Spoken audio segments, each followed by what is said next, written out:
This is how you get your coconuts in order to make that coconut rundown.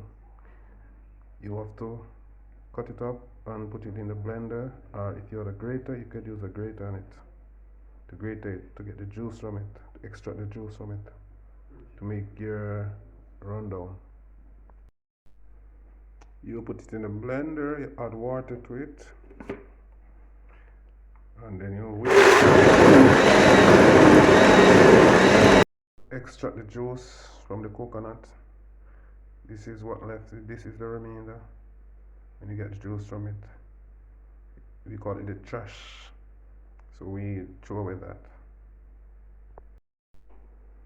This is what the juice from the coconut, the milk from the coconut look like.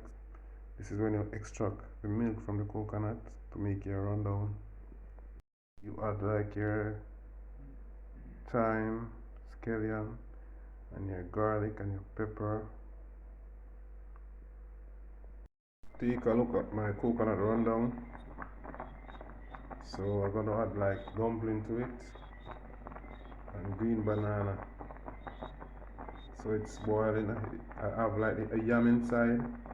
I have the chocho and what else?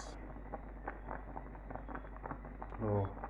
So I'm going to put the dumpling now and the banana inside because it's boiling.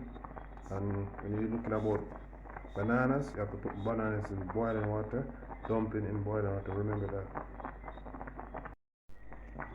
This is what the curry rundown look like when you add the curry to it. Yeah. This is what it look like. It's getting there.